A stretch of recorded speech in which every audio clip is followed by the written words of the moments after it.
What up, though? Welcome back to SNS Courtside. Of course, we like to call this kind of, the after party edition because y'all see Sean.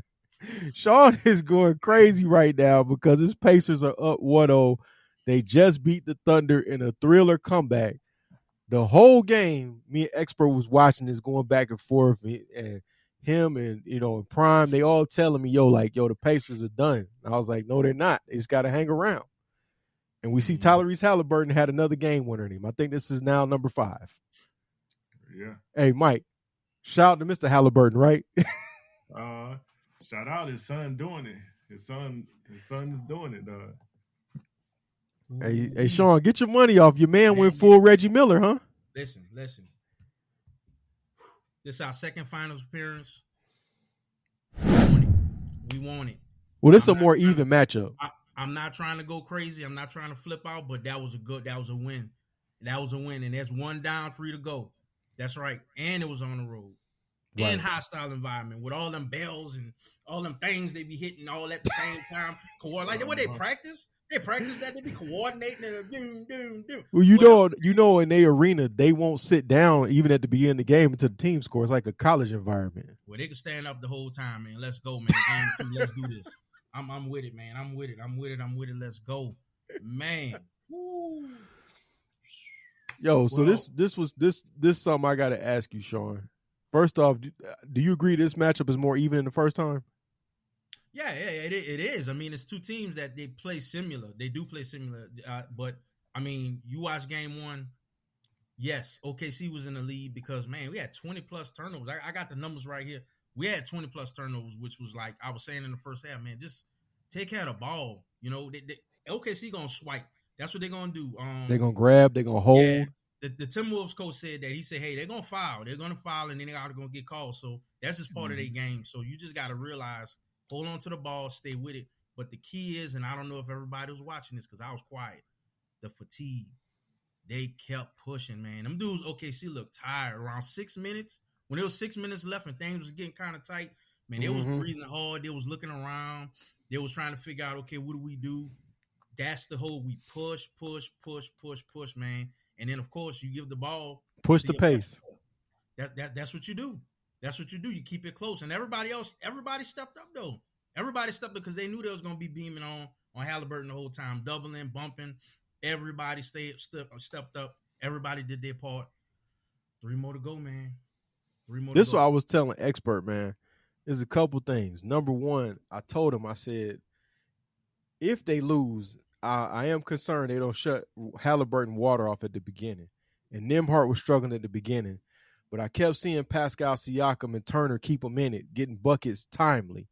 Yep. And this is the thing I said from the beginning of the game. I said, I think the Thunder might be in trouble because they changed their starting lineup. You know what I'm saying? They took, Hartenstein out of the starting lineup to try to match up. And I think that was a huge mistake. What you think, Expert? Yeah. I mean, they should have kept it the way they had it. This was a hard game to lose for Oklahoma City Thunder. They really should have won this game. I mean, if you look at it, the Pacers had 25 turnovers. The Oklahoma City Thunder only had 7 turnovers. Whew. Yeah. I mean, the Pacers played – see, this is great for the Pacers. The Pacers did not play a good game. They did not play a good game. I mean, if you look at the statistics, Oklahoma City Thunder was ahead of them on most things. And the Pacers still pulled it out. The Pacers struggled at the beginning. It looked like the Pacers were going to – it looked like the Thunder were going to roll away with this game. The Pacers came back. They stayed resilient. They won this game. If they do win the finals, I think this game right here is going to be a big reason why, because they weren't supposed to win this game. Bruh, they don't did this in every round. They did it to my Cavs. In game 2, the Cavs had the game and somehow they snatched it away. They did it to the Knicks in game 5. He gave us the Reggie and the choke out and everything, man. And I know you kept putting this point up like, yo, the refs, I don't know how they call this game because they just allowing the Thunder to grab and hold and do all this. And they calling fouls for the Thunder, but not calling for the Pacers. And the Pacers said, we don't care. Hold my beer. I got this anyway. That's all season, man. Because and when you watch these Thunder games, yeah, man, they have a math on their defense where they're gonna they're gonna pretty much surround you, and they're gonna swipe. They swipe down. They don't swipe up. They swipe down, and they're gonna say, "Look, we're gonna keep swiping until they call a foul," and they're not calling a foul. So they're gonna keep on doing it. They're gonna keep on doing it. They're gonna poke. They're gonna do all that. Well, any other team will probably get the whistle, and you might complain and say, "Man, that's not right," but they're getting away with it, man. But you gotta fight through it. You gotta fight. Mike, I know you kept calling that too about the way the game was being called. Yeah. Well, I mean, the way the game was being called, it was just letting them get away with everything. And if you're gonna let the Thunder get away with everything, pretty much. Yeah, if you're gonna let them get away with everything, then most times they're gonna win the game. What really hurt them, though, was the fact that they were getting away with stuff and they lost the game, which was crazy. And then another thing that really hurt the Thunder is that the Pacers were hitting their outside shots. They were hitting their threes. I think they finished with like 46% of their on their 3-point percentage. What hurt the Thunder the most part is that they shot under 40% from the 3-point line. Yeah, they didn't shoot well. Right. And that was the biggest difference there, is that one team was hitting those threes, the other team wasn't hitting the threes. I think the Pacers made about like 18 3-pointers. The Thunder made like 11 or something like that. So, I mean, yeah, those 3-point shots. And what's crazy, the Pacers make those threes in the second half of the game. Because the first half, they were not hitting. They were in and out. All of them hard shots rimmed out, in and out. But this is the thing I like what I see from them. I got to be honest, and it's something I like from the Thunder too. Neither one of these teams rely on jacking a three up. They both rely on the Thunder rely on defense and grabbing, and then Shea obviously going crazy and the other guys contributing. The Pacers, they rely on running an offense. They keep running offense no matter what. They never stop. And then, okay, you gonna take away the three? We'll take the two. You gonna take the close shot away? We'll take the mid range. Whatever you're gonna give us, that's what we're gonna take. And the thing is, they made the adjustments because the Pacers actually didn't play their real offense. They didn't play that running gun offense. They were stuck in the half court. They were stuck in the half court and they were running sets. Yeah, and that's it. And they will run. And usually we're not as successful doing that, but we were making our shots because they was beaming on Haliburton. These shots were open. They were good shots. Siakam missed a few of them, but then, like you said, that Siakam and Turner were carrying y'all in the first half. That's right. And I'm telling you, man, it's that quiet in that arena, the loudest, the Thunder arena with the four hammers and the people hitting the cowbells. Right. That was quiet. It was quiet. Yo, man, it was quiet. I'm gonna put this out there. Y'all gonna say I sound crazy. So I'm gonna go ahead and preface it by this. Y'all at me. Put the comments at old KP, okay? This reminded me of, and I'm not saying he the same player, but remember when Michael hit that 2 in Utah? And Utah was loud. Remember, Utah used to have the meter with the sound. It was going crazy. Mike hit that 2 and it was quiet. It was quiet as a mouse. You couldn't hear nothing no more. Yep. And then the year before, remember, it was loud. And what Scotty walk up to him and do? He said, "Hey, man, the mailman don't deliver on Sunday." That's right. That's right. Yo, that man had an MJ moment. He had an MJ moment, straight up. Man, and you know what? Him not calling a timeout, that's just trust, man. That's trusting in your star. That's trusting your, I'm sorry, superstar. That's trusting your superstar, man. So he a superstar now? He's there? He arrived? I mean, how many more times you got to do this? How many more times you got to do it? I mean, is he a superstar? Is he? No, he ain't Braun. He ain't, you know what I'm saying? He ain't stuff, but I mean, he's. Well, those are legends. Those are legends. That's I mean, as of like right now, who's a better point guard? Who's a better point guard? Not off position guard, or not a shooting guard that plays like Shea's more of a shooting guard than a point guard. Not Jalen Brunson. All he does is score. He's just a scorer. Who's the best point guard in the league? Well, I mean, you talking about being a maestro of the offense, right now, a point guard. Not too many people are gonna play the point guard the way Haliburton plays point guard right now, because that's not the way the league went.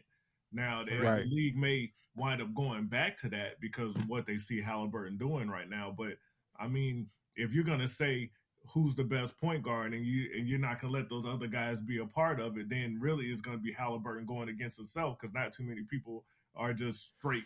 I don't know, dog. I got a name, bro. Yeah. I got a name. I ain't gonna say he better, but he equal. He ain't got the talent though, but he equal. I got a name. Yeah. Okay. Ice Trey. No, come on, man. He just ain't got the talent, dog. He don't got the talent around him. Y'all got to stop outta that, here, man. man. This man is No. playing with very limited talent, and he played with injuries. Y'all got to stop that. But He's not a likable guy, but he is by definition of point guard. He's a point guard. No, he ain't better than Haliburton. No, I didn't say better. I said equal. I said equal. He's not I said equal. He's not equal. You got dog. If you give Trey that same team, they're going the same direction. No. Maybe his so, but in a different way. Yeah. That's what I'm saying. Like, I'm not dissing Trey Young. I think Trey Young is an excellent point guard, but I don't think that he's a pass first point guard like Haliburton, a one that's going to set it up. He's not a Haliburton or a Magic He really Johnson is, dog. He has to score because the team ain't got no scorers. Look, I've been watching Trey Young forever. Even when he was in college, Trey Young, even though he gets a lot of assists, but a lot of people get a lot of assists, it doesn't make him a pass first point guard. No. Trey Young is never been at Oklahoma, who did he have to throw the ball to? At Oklahoma, who he had to throw the ball to? Matter. No. Trey Young. It does matter. It does matter. KP, listen, Trey Young jacks up threes like Steph Curry and stuff. Trey Young is not a pass first point guard. Never has been. Right. Never has been. He wants to be Steph Curry. And he's like a. No, go ahead. So you basically saying he Gerald Wilkins to Steph Curry's Dominique Wilkins? I don't know. I mean, all I know I wasn't gonna say it like that. No, he's ball dominant and he has to shoot the three. Steph's not ball dominant. Steph plays off the ball, and so he's trying to be Steph Curry by not being Steph Curry. Like he's trying to. But look at the Hawks situation. How can he not be ball dominant? Look at their situation. When they had Kevin Huerter, he was setting guys up and eating at the end of the quarters. But KP, dude. No, he Haliburton's was still in the NBA Finals right now. No, I said equal. I said he don't have the same talent around him that Haliburton got. It's not equal, man. Hey, man, Ice Trey, pull up, man. I'm holding up for you, bro. No disrespect to Trey. He's cold, but nah, man. This the NBA Finals. No. He's real cold because he's at home right now. He's watching Haliburton right now, debating just like us right now. Nah, man, he ain't in the conversation. Yeah, no, I'm not gonna say he's not in the conversation. I'm gonna say he's not in the conversation of being a pure point guard. I think Trey Young is great at what he does. I think he's a great point guard. He's just not a pure point guard like Haliburton. I don't even know why we're putting them in that same situation. So, they play nothing alike. Would you say DG is a pure point guard, Darius Garland? He don't look to score first. Yeah, I don't really watch him a lot. You know, he's not a pure point guard. No. He not a score first guard either, though. It doesn't matter. So who, based on your definition, who would you say besides Haliburton's a pure point guard? Current player. Current player, I have to think. That's what I'm saying. That's actually relevant. That's why I said it was Haliburton. Relevant player. Yeah, that's why I was saying it was Haliburton against himself because there's not too many. The game went away from pure point guards like that. You know, Chris Paul was, but I mean, for the most part, the game has went away from pure point guards.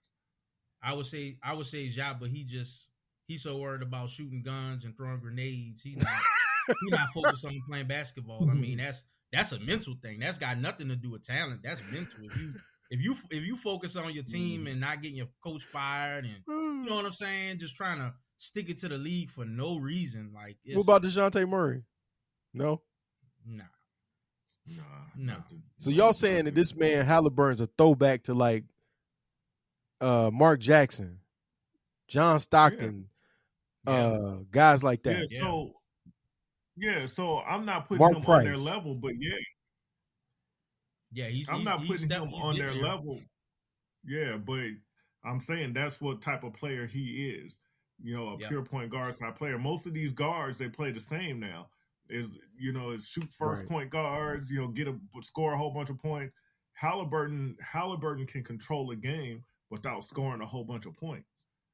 That's facts. That's like facts. How Jason Kidd used to be. Jason Kidd has scored 4 points in the game and controlled the whole game. Right. So. Right. And the pressures ranch it up on Haliburton because that's his criticism. That especially at halftime, Stephen A was screaming in a white suit, "Hey, that be aggressive." No, man, he needs to play his game because guess what? He ended it. He ended it with the last shot. So what now? What's the criticism now? Let's go into game 2. That's true because for you to walk away with 14 points and hit the dagger shot, that says a lot. And the other guy on the other end almost scored 40 and they lost. Yeah. You got to think about, look at the Pacers. The leading scorer on the team tonight only scored 19 points. Siakam had 19 points. On the other team, you had a guy that scored 38 points, and you still beat them. You had a guy that went off, almost scored 40 points, and you still beat them. So, I mean, it's not looking good. And this is the thing. The Pacers did what they're supposed to do. They're supposed to go there and at least get one. You got one. Yeah. Yeah. Now you need to get greedy and try to get 2, but you got one. You did your job. I was really worried though, going into it because I said if it was a close game, you had to win it. But OKC they could blow you out, man. They'll blow you out. They'll put you by 30 points by halftime, and it'd be over with. And the fact that it was still kind of hanging around, I was like 10, 12 points. Yeah, it looked like we can kind of stick to it, and then pretty much at the end, you got to win this if it's close because they're not gonna give you no close games like that. You got to take them. And so they took game 1. So what y'all see happening in game 2? Because I think game 2, they're going to have to make an adjustment. If they put Hartenstein back in the game, I think we might see a blowout in game 2, just as a revenge get even type situation. I want to see 7 games of this though, because I love this. This was if you love basketball, this was great basketball.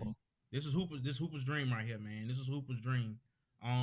I think OKC gonna try to tear the roof off, man. I think they're gonna try to blow it up, but you just gotta stay poised and stay with it. I mean, like Chet and Hartenstein, they got played out the game. The game was too fast. It was too fast. Yeah. It was way too fast because our bigs are smaller than them, but we can maneuver around them. Siakam is just a problem. He's a problem for Hartenstein and Chet. So and Turner, a big dude, and be getting up and down that floor and never get tired. He's a runner, man. That's what I'm saying. At 6 minutes left, man, them dudes was looking for oxygen. They was looking for oxygen. So I know OKC's gonna go crazy. They're gonna try to blow it out the water, beating their chest and throwing, but just stick with it. Stick with it. We got the one up on them. Might get that 2. Yeah. So I think in order for the Pacers to win this series, they're going to have to continue to be able to hit that outside shot. Because I see anytime they go inside, OKC collapses on them. And that's where all those turnovers are coming from when they try to go inside and OKC just collapse on them. Luckily tonight they were hitting from the outside. I don't know if they're going to be hitting from the outside every single game. So they're going to have to, figure something out. OKC beat them on points in the paint. So they're going to have to figure something out there, or OKC is going to wind up taking this series, even though they lost this first game. But I do see OKC winning the next game. Don't know if it's going to be a blowout or not, but I know they're going to come out hard like they did. They're going to come out real strong like they did this first game. OKC is just going to have to keep that up for the whole game. They can't let up in the second half. So, yeah. Bro, that's hard to do, though. That's like backbreaker, too. Y'all remember when we used to all love Mike Tyson, and Mike Tyson gets you out of there in the first 3 rounds, preferably the first round, right? He gets you up out of there. When he started fighting guys that was boxers that could take him to 8 and 10, he out of gas now. Yeah. And these other guys can go another 5 rounds. Yeah. So that's kind of how the Pacers play, man. They play like, okay, we could take all your haymakers, but are you going to be ready in the 12th round? Can you still go? Yep. I'm telling you, man, you gotta pay attention, man. That's 6 minutes left, man. OKC was looking around, man. Pacers, they was standing straight up. Everybody else was hunched down looking around because that fatigue, man, that push. We just kept on pressuring and full court. It's just, man, bro, let's go. 3 more. Yeah, 3 more. We'll see. 3 more. Yeah, we'll see. They better hit them outside This shots. man is hype. I done calmed down, man. I ain't even drink nothing. I didn't want to mess this up. I didn't even have a shirt on during the game, man. I had a whole nother shirt on. I was just trying to be as conservative as possible because, again, you don't get no NBA finals like this. So let's go. No, because the last time you were in the finals, although it went 6, you knew that you really weren't going to win. Oh yeah, Shaq and Kobe, man. Yeah, that was crazy. That was insane. Yeah, well, look, I said this on one of our other shows. I said my Lakers are gone, and I'm sad about that. So I really needed the Cavaliers to lose, Here we which go. they did. And I said, I also needed the Pacers to lose. But the Pacers are still here right now, so I need them to lose too. Because if my team can't win, I need for y'all's teams not to win either. So I need the Pacers to go down. Come on, OKC, let's do this. I'm gonna go get me an OKC shirt. We see you with the hate. I love it. I love it. I love it. I love it. Let's go. Let's go. Well, we want to hear from y'all. Who y'all think is gonna win game 2, and ultimately who gonna take this series? I do have the Thunder winning game 2. I think they're gonna blow them out. But this is the thing: the Pacers have already been blown out in each series leading up to this. In one game, each time they've been blown out by somebody. The Cavs blew them out, the Knicks blew them out, and it didn't matter, and they still won the series. So ultimately, I think this thing goes 7 right now. I got the Pacers winning this thing because I just think this game 1 set the tone, and I think OKC might be in trouble. 3 more to go. OKC and 6. Y'all like, share, subscribe. We'll catch y'all next one, man. Comment below. Let us know what y'all think. Peace. 3. This episode was brought to you by LOL Burger Bar, located at 2080 DeForest Ferry Road, Atlanta. They've got the best burgers, wings, and shakes in the city, period. You're welcome.